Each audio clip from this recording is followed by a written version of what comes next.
Hello, so here we are again with what has become lately a daily appointment with our medieval stories. I had originally planned to make it only once a week, also for matters of time. But now it's in summer, I have more spare time, and I want to make as many videos I can before the autumn, so that maybe in that period I will try to the videos themselves maybe will be started to being watched by more people at once. Maybe we will create a circuit and a net of followers that hopefully will make this channel grow. What do we talk about today? As probably the most perceptive of you have understood, I have a sort of preference for Western Europe, and especially the Carolingian world. But obviously, the Middle Ages, and even the Western Middle Ages, broadly meant, from the perspective of Western culture, cannot be complete or fully understood historically if we don't look at we don't look east, really, and south as well, because really especially the Mediterranean as a geographical ensemble, but obviously the other peoples that lived from the other side of the Mediterranean compared to Europe are definitely quite important. And here we are once again in the early Middle Ages and contemporary to the Carolingian times.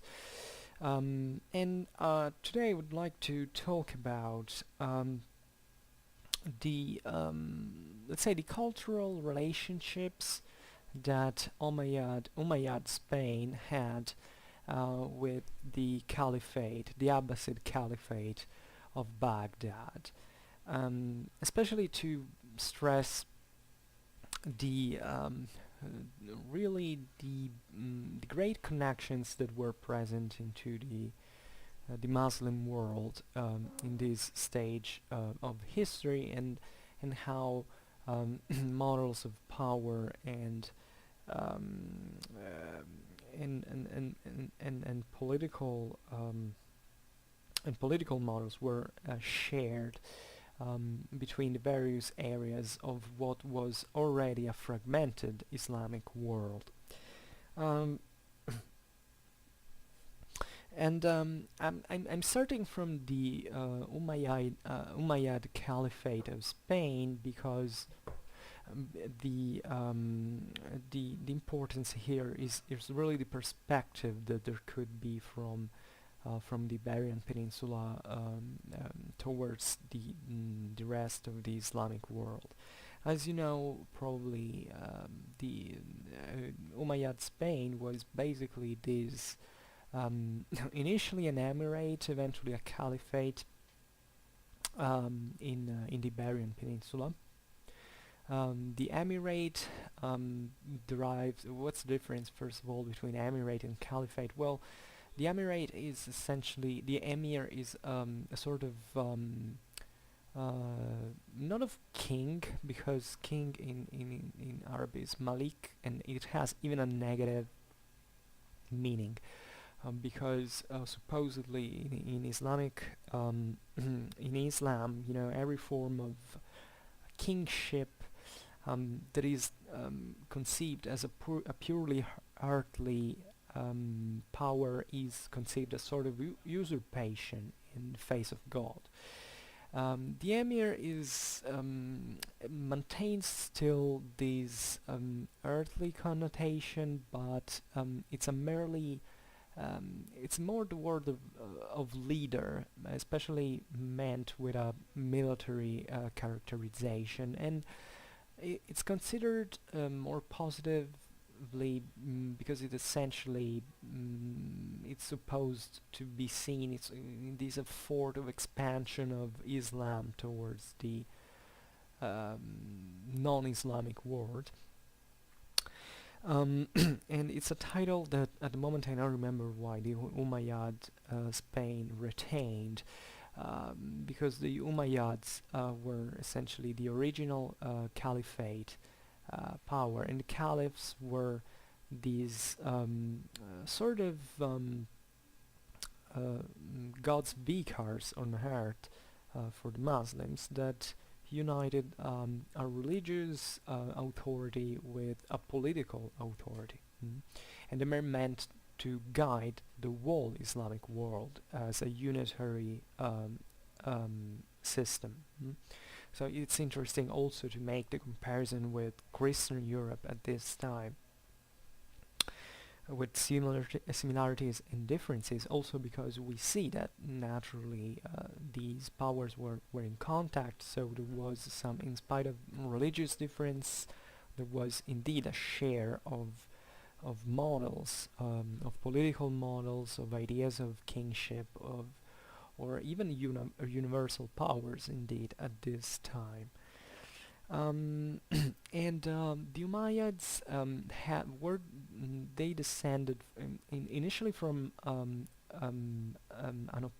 Arab was an opposer of Muhammad, so the Islamic prophet, but who eventually managed to receive this caliph's title and to unify the whole Islamic world. At a certain point, another family, that is the one of the Abbasids, kicked them out from their empire that had its capital in Damascus, so in Syria. The Umayyads were, in the times of the early Islamic expansions, were basically the first big dynasty that had the caliphal title, and they had obviously taken much from the Eastern Roman Empire in terms of also here imperial models and political and political symbolisms and stuff like that. And it's no surprise that their capital was Damascus, that had been a Roman city for a very long time. Well, the Abbasids kicked them out, and they extended this caliphate that was the longest lasting, and the one in which Islamic civilization reached a bit the peak of its might. We will talk about that when talking specifically about their capital, that was Baghdad. The capitals weren't always the same. Even the Abbasids changed capital many times. Even the Umayyads had a run, for instance, in Syria. But let's say that Baghdad remains until the Mongol conquest into the 13th century. This model of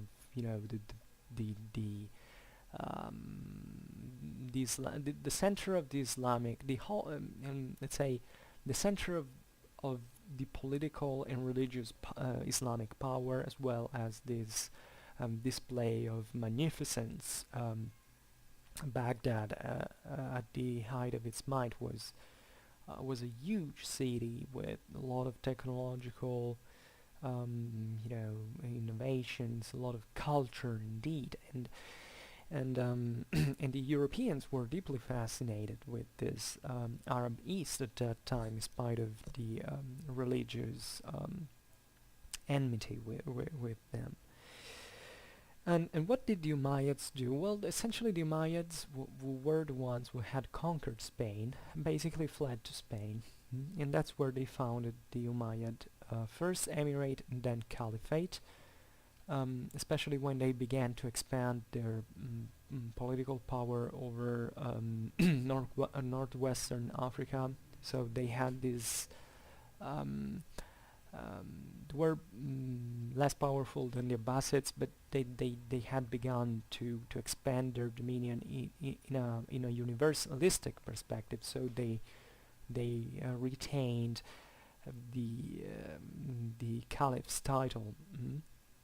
Their capital was famously Cordoba in southern Spain, and it was a hell of a power at that time, especially in Europe, where the Latin Germanic world, with its ecclesiastical structures, was really it took really a long time in the gestation of more or less centralized powers, and while the Caliphate of Cordoba, with a model that was definitely inspired to the Arabs by the Byzantine Empire, was a state really, with a capital, bureaucracy, a centralized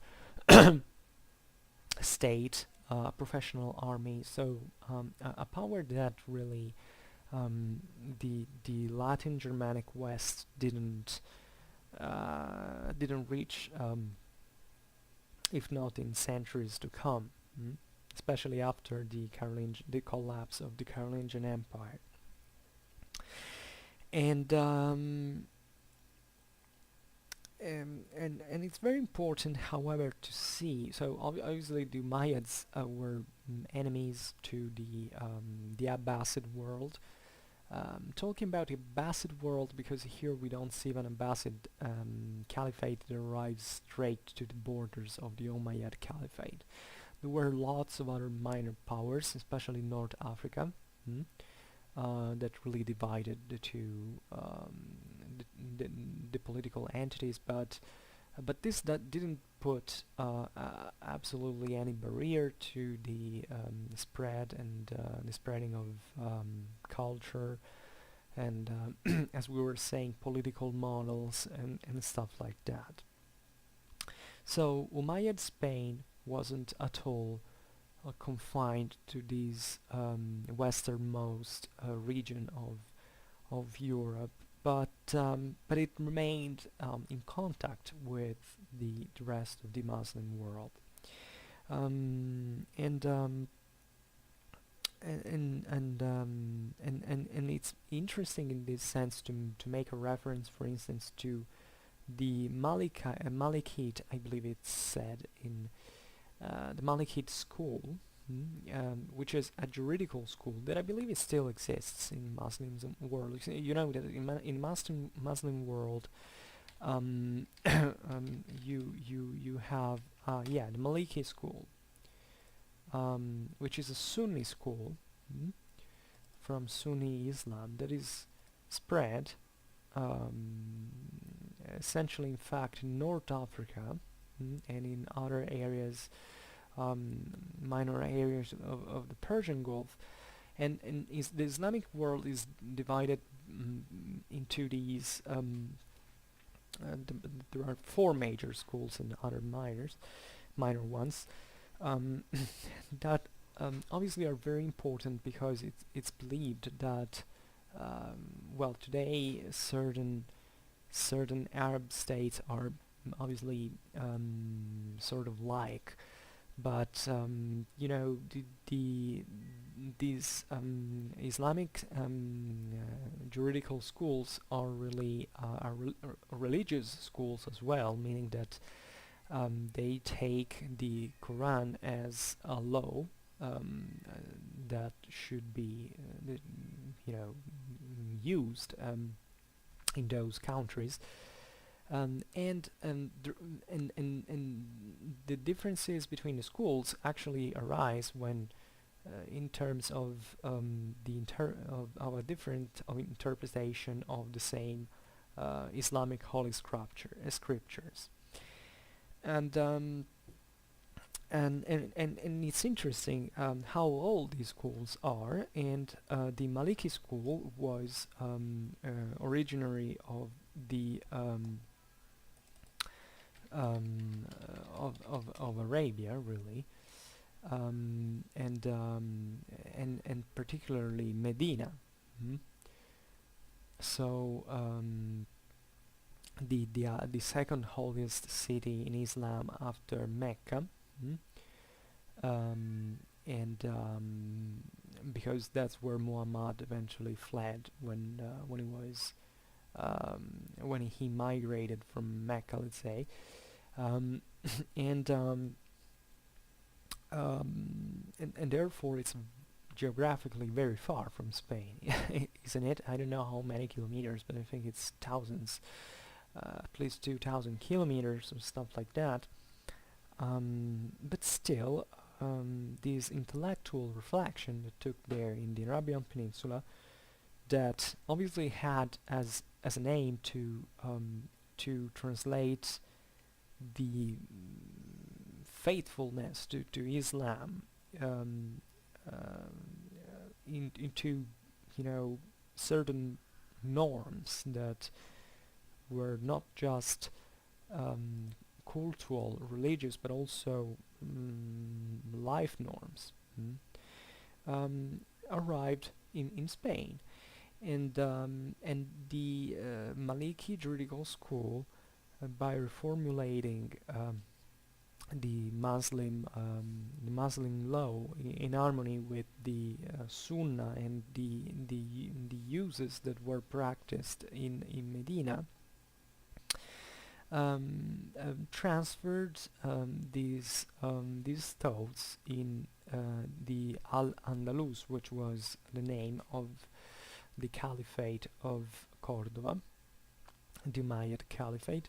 And indeed, even if there were obviously influences of other schools and there were other reflections, the Islamic world at this time is still, you know, rather fluid about theological, I mean, the exegesis of the Quran. So there are various opinions. But let's say that in southern Spain, the Maliki school ultimately came to be prevalent. And you saw that that is still prevalent today in the world North Africa substantially. And in these and this was just an example of how Muslim Spain was in contact with the rest of the Muslim world.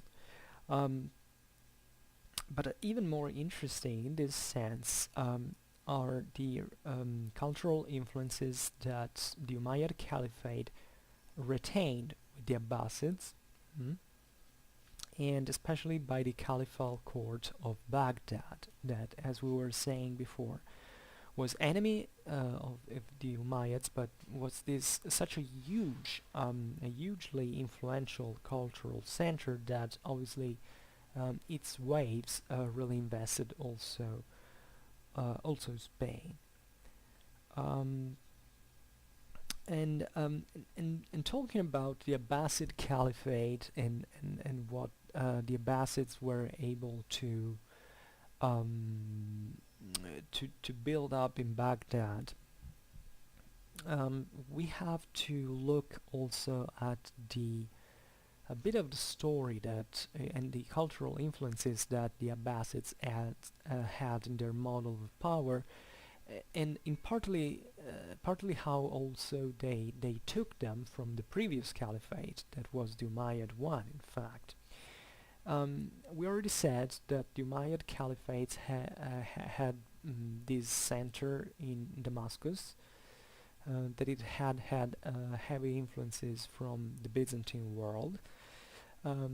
So in this sense, being part of, we can say, the first or second wave, the Umayyad Caliphate was the one that probably more directly took from the Eastern Roman Empire in imperial terms, for the simple reason that at that point the Arabs were still, very primitive in their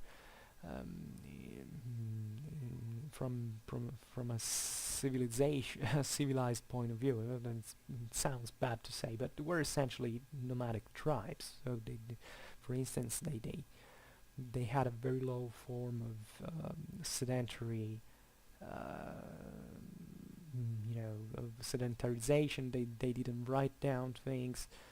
Mostly they were still pagan, as a matter of fact. So many of the Islamic many of the Arabs that conquered the Byzantine Empire were still pagan, and eventually joined the Muslim invasions because they were eager to to raid, and more than probably were so attached to the new fate that they would have abandoned if the Muslim invasions had been successfully halted at that very early stage.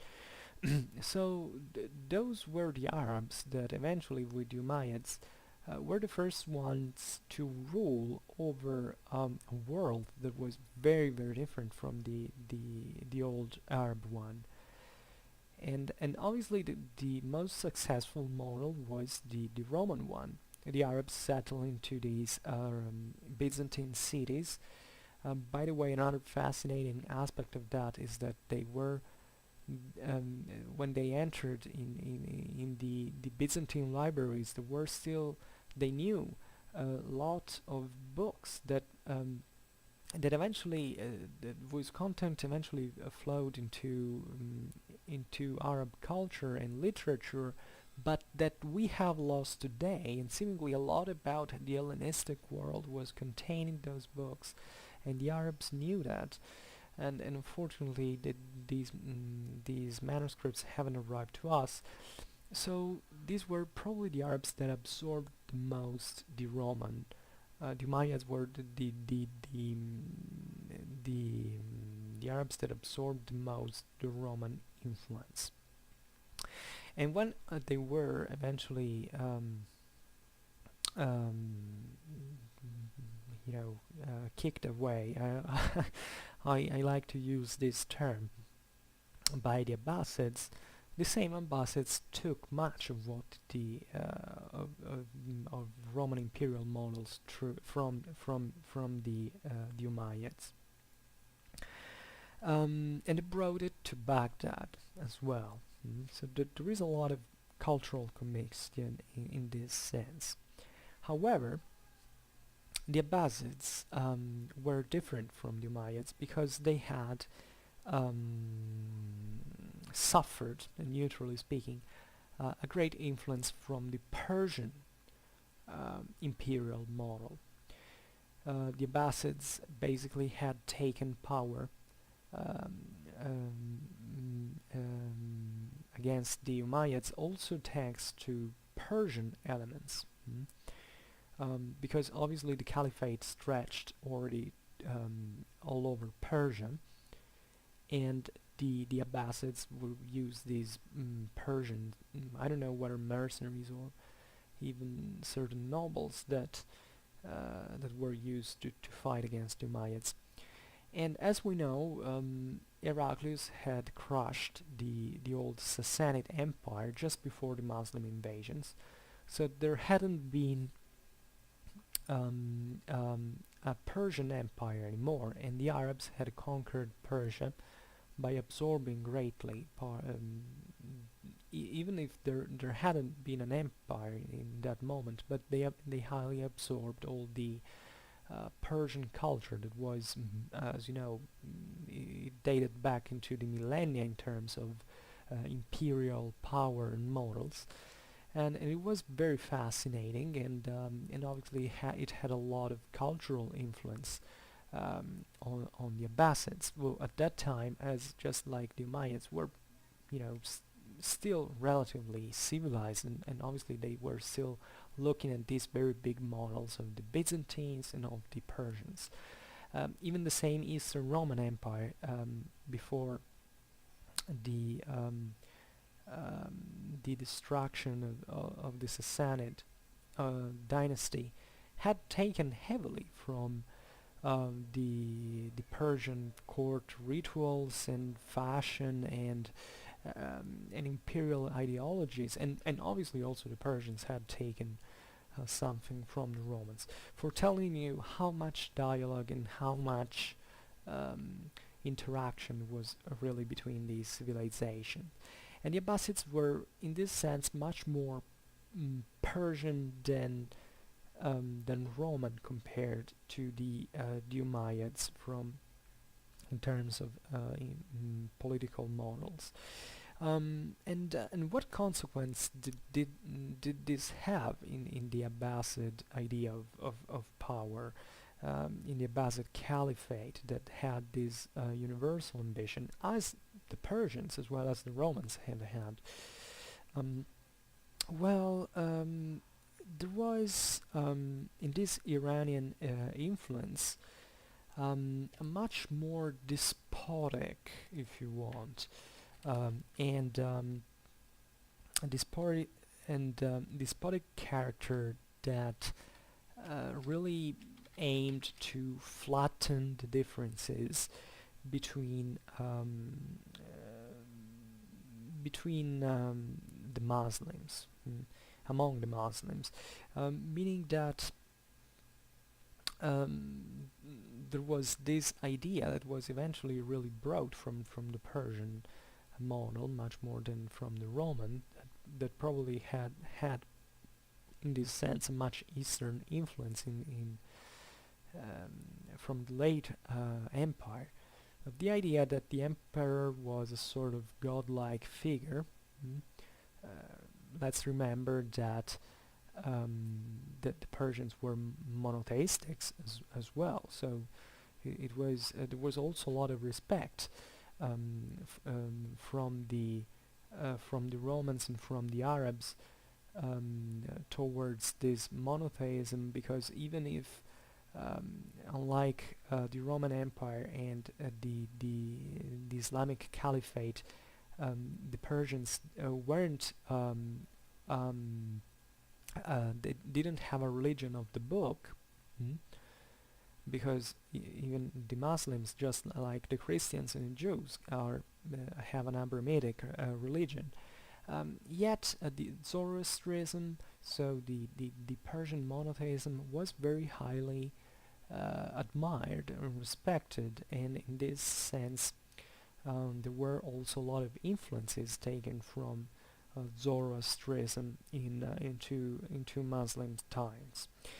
Um, and, and it's very interesting that this cultural influence was eventually spread all over the Muslim world through Baghdad, through the Abbasid Caliphate and its cultural influence all over the Muslim world.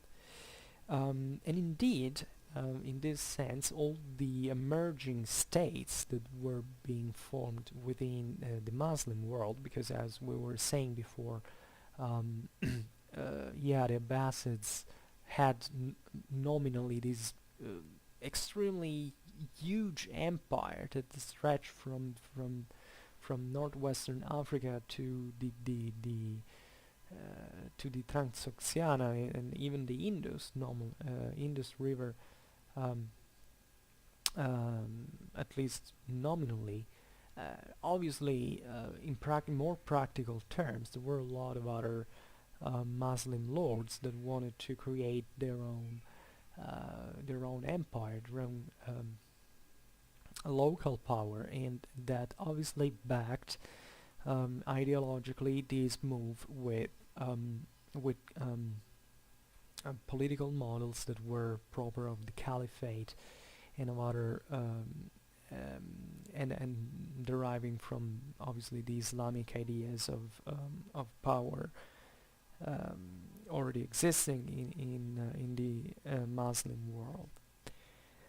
Um, and let's think about this also, the fact that the major Muslim powers of this time, just like in the case of Cordoba, the Emirate of Cordoba, of the Umayyads in Spain, were states, we can say, with a city capital.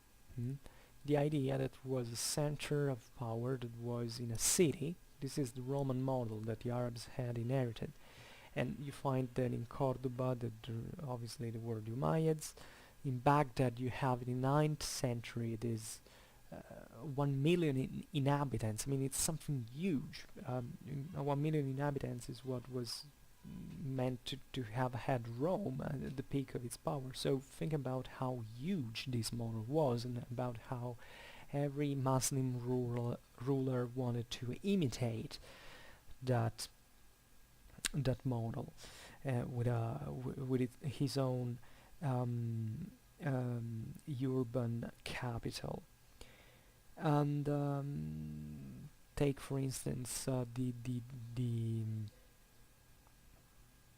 the capital of Ifriqiya, which was the Arab name for the Roman Africa, that is roughly today's Tunisia, with the city of Kairouan that still exists, and that was surrounded by the Aghlabites emirs, I think it's said, and that obviously had also a huge impact up to Cordoba. And yeah, this is it. I don't know what to add in terms of other considerations. Let's say that I will probably, I'm no expert about the Muslim world. I generally am, you know, I studied mostly about Western Europe during Middle Ages, and I don't know very well Muslim world, not even from other epochs in history. But indeed, if you want to understand the Christian Middle Ages, you necessarily have to learn about Islamic Middle Ages, and vice versa, by the way. Because indeed, probably the Christians did influence the Islam much more than Islam influenced Christianity. For Christianity, it was more important indeed the idea that you know, there were striking differences, but what I mean is that cultural influences were quite important from the Muslim side for Europe, meaning that obviously from in European universities from the 12th century, a lot of the classics, as it's known, came all the way from these Arab Muslim translations that were eventually brought in Spain, in fact, since we're talking about the we are here later, there weren't the Umayyads anymore in Spain at that time. But always, you know, there was always a Muslim Spain, and that's where a lot of material that even inspired great figures like Dante, for instance, and Saint Thomas Aquinas, with Aristotelism. It was all, you know, thanks to these Muslim philosophers and scientists that studied the Greek classics, translated them, often adjusting them because and interpreting in fascinating ways. And this is, in fact, the very interesting point is to see how not just a Muslim culture taken as a sort of monolithic block, but about how the various parts of the Muslim world that, as we've seen in this video, had huge influences, had huge different influxes from other cultures and so on, played when these works were translated, and how they were eventually synthesized and reformulated. So the Muslim world is really important. I wish I knew more about it for the Middle Ages, because it's really very, very, very important. And you always have to think that, in spite of political differences, and even different confessions, because as we have seen here, we have talked about mainly the Sunni Islam, but there was also the Shia. But it's interesting about how the Islamic worlds, especially during the Middle Ages, retained this exchange of this cultural exchange, this constant dialogue that could pass from Spain to Iraq in a very quick way. And we will insist about that when we will come back about the Muslim history here. So I hope you enjoyed this video. and I obviously always recommend you to subscribe to my channel, to share my video if you liked it, or just leave a like and comment if you have any question.